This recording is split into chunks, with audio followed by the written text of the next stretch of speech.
Welcome back to another video, guys. Yesterday we had some exciting news. We got the announcement of the 5 finalists of the BrickLink Series 7 Designer Program. So we now have 5 new sets coming in 2026 in February. I'm going to talk today about the 5 new sets that have been released. So let's get into this video. So starting with set number 5, which is unfortunately my least favourite set, although still a great set. It's going to be number 5, the Antiques Cabinet. So the Antique Collection, or the Antiques Cabinet as I like to call it, is made by the designer Taroma, so Series 7 BrickLink Designer finalist. There's 3 main elements to this build. So the first of all is the chair. The chair has some really nice colours into it. So it's got the brown frame, which is made in a combination of brown shades and different types of bricks. So there's some sloped bricks and there's also some curved elements in there as well. To make the frame look really nice.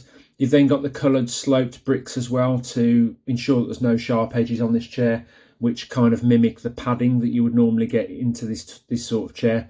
And then the dots on the back in order to give the texture of the back padding of the chair and also the seat padding as well. The table itself is displayed next to the chair with some books on the top. The nice thing about these books is that you've got 3 different types. So the bottom one looks like the pages are thinner, and so more pages in that book, and then you've got a book on the top of that with thicker pages, so it looks like they've got different textures. So it's nice that you can see the effort there that's gone into making those books different, because they could have just created 3 of the same book in different type of colours and put them on top of the table, but they haven't. And then you've got the open book on the top. And then the main aspect of this build really is going to be the cabinet. One thing I like about the cabinet is it's made with a huge combination of pieces that give it a lot of curves and a lot of shape to it. In particular, there aren't really any sharp edges on this cabinet. The only sharp edges that you can see are when you open the doors. In the top and bottom corners you've got sharp edges, but other than that, the outside of it, a lot of effort has gone into making sure it's curved and smooth. And it really does offer a true representation of an antique cabinet.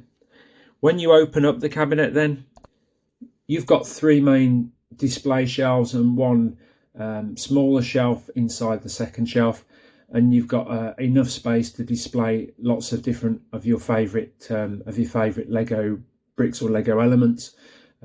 They've chosen to display the animals and the minifigs at the top and the microfigs, and then to display the jars and inanimate objects towards the bottom. And then it's more, it looks like bones and plants and skulls and things and eggs. So more dead but living things on the middle. I like the way that the minifigs at the top have been included with the clear heads to make them look more like an object than an actual minifig. It makes them characterless and more like a display piece. So overall, really nice. I think one element which would be nice to add to this would be some lighting above each shelf. I think this would really bring the build to life. So overall, really nice build with 3 very nice different elements and build processes. So the piece count for this set is going to be around 1,471. Remember that these are the finalist designs, so they need to be further refined by Lego, so the designs may change and are likely to change, and also the piece count may change. But that means that the price with this set, with 5 minifigs and the piece count, is likely to be around the £120, £130 mark maybe, or around $150, $160. Is that going to be a little bit steep for this set? I think so. I'm not entirely sure where this fits in terms of the market. I don't really understand which buyers are going to be purchasing this set. I guess it could be a nice display piece for an office. That's not to take away from the set itself. I think it's beautifully designed. I think it's really well built. The pieces that have been used to make it, to add the finer details around the edges and to add the details to the table, and in particular to the chair, are really nice. But I just don't get where it fits or who's going to be buying this set. But anyway, let's move on to set number 4. So next up, it's going to be W.A.L.T the small miniature robot. So this really is a very cute little Lego set, isn't it? The whole build and the way that it looks how you would expect a robot to look. So it's obviously quite chunky. It's got loads of smooth edges, and it's only got the main aspects to the limbs that you would expect. So you've got the head, the body, the arms, the hands, and then the main legs and the feet. And all of these aspects look movable along with the fingers. The really nice thing about this that gives it a lot of personality is the changeable faces. So you've got 6 changeable faces. So you've got the blank face, you've got the kind of angry face, you've got the love hearts face, the sad face, what looks like a shocked face to me, and then what looks like how you would describe perhaps a smug face. And then the standard one is just kind of the standard smiling happy face that really does give W.A.L.T some character as well. And then if you turn the build around, it looks like there's 2 fake removable batteries that make this more realistic as a little robotic battery powered toy. And then also finally you can remove the internal aspect of the head. I'm not quite sure what's going on just behind the face in this area, in this clear brick. But yeah, that whole thing comes out and allows you to change the faces over. So overall, really nice build for this. It's going to be the cheapest set. So it's what they do with the BrickLink Designer Program is that they try and provide a range of different sets and different price points so that they appeal to a range of different pockets and people's affordability. So this looks like it's going to be one of the cheaper sets. So I think it'd be quite nice to have a few of these lined up next to each other, perhaps 3 in a row if you can afford to buy 3 with the different faces on. But yeah, nice little build. So piece count for this one is going to be around 663. So total cost is likely to be around 40 or 50 pounds, around 60 or 70 dollars US. So not too badly priced. It's probably going to be the cheapest out of the 5 sets. So next up is set number 3, and this is the Alchemist Shop. So it's a medieval type set, and I think looks really, really nice. This set is designed by Shram. So we've got a few different things going on with this set. We've got the horse and cart first of all. So a small part of the build where the alchemist can put the potions in and go around selling their different wares. And then you've got the main part of the build being the house or the Alchemist Shop. And this opens up into 3 separate parts that lift off so that you can see all the interior details. What's really nice about this set is that you've got the potion bottle on the roof. I think it looks really, really nice and really adds to the set to make it look like a potion shop.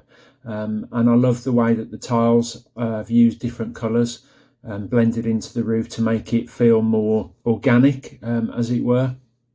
You've also then got some flowers or foliage growing out the roof as well. And then if you look onto the exterior of the build, around the outer part of the shop, you've got the water fountain where they'll collect the water to make up the potions. And then you've got lots of different plants. So you can see by the images, the designer has labelled it. We've got some lavender, we've got some deadly nightshade, we've got some shelf mushroom as well. But then if you look slightly closer, just hiding there behind the tree, you've got a ladybird and you've got some other flowers sat in the flower bed. But even if you turn the shop around, behind the back of the house, behind the chimney, you can see you've got a small bee's hive or a honey pot, and then you've got some mushrooms down there growing. So lots of different details to this one. Comes complete with a total of 5 minifigs, all of which fit in really well with a medieval type theme. The set itself does have similarities to the medieval blacksmith, which retired, I think it was last year or the year before last. So I think would fit very well in a medieval layout with alongside some of the castles such as the Lion Knight's castle. So if you're into your medieval sets, then this is probably one that you're not going to want to miss out on. Set comes with a sticker sheet. I'm not entirely sure where the stickers go on that set. If you know, then put it down in the comments below and let me know. I couldn't see it on the images that have been provided on the Designer Program website. As I say, let me know in the comments below if you know. Piece count for the Alchemist set is going to be 2,126. Again, just to remind you that these numbers may change in the future, but that means this set is likely to be priced around the £200 mark or around the $220 mark. So next up is my second favourite set, the privateer Frigate Fortuna, which I think is just a lovely looking set. So this has been designed by Brick Perfection, and wow, what a set. This set is big, so the length is 81 centimeters, 29 centimeters wide, and 62 centimeters high, so that will be up to the top of the masts. So this set is ever so slightly bigger than the previously released set 10335, the Endurance, that was released by Lego last year. That is 80 centimeters long and around 24 centimeters wide. But obviously this set comes with more pieces than that set. That was around 3,000. This is due to be around 4,000 pieces. And if you're someone that's into your pirate themes, your castles, then this is going to be one that you're not going to be able to miss out on. And personally, I think this is one that's going to sell out really quick.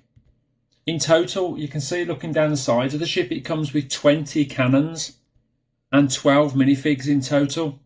And the designer has also gone as far as including a small cat to protect the supplies on the ship from rats, which is a really nice touch. And if you just look at the colours on the hull, so looking at the back, you've got the gold and the blue, which really make this look like a pirate ship. The sails are in the closed position. You can see lots of action going on in the images, the minifigs climbing up the sails, up the mast poles. Also comes with a small rowing boat as well to get them into shore. You've also got a small silver suit of armour minifig on the front of the ship. There's an element of Lego Technic as well underlying the main structure of this ship.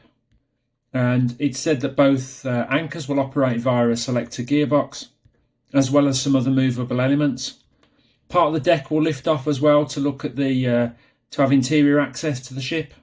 And you've got different sections such as the galley where the crew can prepare for food, and you've got the captain's cabin with map elements, and also storage compartment with the top lifting up. The hull itself looks like it's constructed with lots of curved bricks, making the shape truly authentic to the real thing. This will be an interesting one to see how close Lego keep it to the original design and also the original size and dimensions. Particularly as the piece count mean it's going to be quite an expensive set. Hopefully though, not one that's going to be changed too much from the original design. So this set comes in at a whopping 4,000 pieces, which is the maximum number that you can actually submit to the BrickLink Designer Program. So it's the biggest set out of the 5, but it's also going to be the most expensive. 4,000 pieces, so it's likely to retail around 350 to 400 pounds, 380 to 420 dollars. So it's going to be a pretty expensive one, not one for everybody's pockets, I guess. I'm not sure if it's one that I'm going to be buying. I'm not sure I can really justify that outlay. I don't know what you think about it. I think it's really nice looking, but it might be a bit steep for me. So that leaves first place, and this is my absolute favourite set of this designer program series, is going to be, of course, the Sushi Restaurant. So 3,400 plus pieces, likely to retail at around £340. So it's going to be the second biggest set in this series, but it is a really, really nice looking set. Does come with what looks like a lot of stickers with this particular set. But there's just so much going on. So let's have a look at the images. So this set was submitted and designed by Brick Project, and I absolutely love this set. There is just so much going on, and there are so many different ways that you can use this set. I just really, really love it. So overall, the model features the lower floor. You've got the kitchen area and then the main dining area, and there's a few restaurant tables in there. There's also a traditional fire pit area called the eatery, I think is how you pronounce it. I may have got that wrong. And then on the first floor you've got the tea room, which has got various items such as the flower-filled table, which is traditional, and also some wall decorations. And then there's a ladder which provides access to the second floor, and that's where the staff of the restaurant actually live. And the floor includes a traditional futon bed, a furo bath, and traditional Japanese accessories like the small bonsai tree, the stone lantern, as well as lots of traditional musical instruments, so that they can entertain themselves during their downtime. And then when you move outside the model, there is a lot also going on. You've got the bamboo water fountain, and you've got the cute flower trees around the edge of the build. There was also a very old school style tram and sakura tree to complete the Japanese vibe, making this feel really, really traditional. The tram traps can be separated into two parts, and it allows you to display the model in multiple configurations, which is nice. Some of the styling of the set is almost a little bit, has a bit of a Ninjago vibe, but it's also modular in that you can lift parts of the set off and look inside. You can also fold it out and display it in different ways. Now, obviously, modular buildings aren't allowed to be part of the BrickLink Designer Program, but this can almost be displayed as a modular building. There's different building techniques which mean it isn't a modular building, but the way that it opens up and the way that it also closes back together again to form a square building, it will display very nice in a Lego city. You can also display it in a linear fashion if you were going to display it against the wall, for example, so you can see all of the front building details with the tram at either end. And I guess if you were to build this against a Lego wall and then have two tunnels at either end, perhaps the trams could be disappearing into the tunnel, or you could also buy additional parts to make to extend the tracks. You can also add it into a configuration, again in a linear fashion, but with the tram tracks in the centre of the build. And then obviously, as I've already said, you can display it in a closed fashion, so it looks like more of a modular corner building. But there really is just so much going on with this set. This is going to be one that I think is going to be on my list. So it comes with 7 minifigs in total, and also around 25 stickers. So a lot of stickers, but I do think it's worth it to achieve the overall look of the build.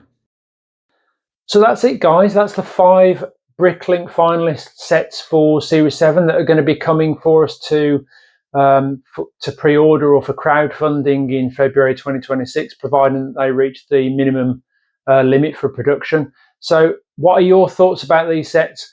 Pop the comments down below and let me know what your thoughts are. Are you going to be buying any of these sets, or are all of these sets going to be a miss for you? I look forward to hearing what you think. Also, guys, don't forget, if you like the content, please give it a thumbs up, and also subscribe to the channel so you don't miss out on any future content. It also really, really helps the channel grow, helps the YouTube algorithm, and helps us get views, so helps us build the channel. So I look forward to speaking to you again in the next video. Bye for now.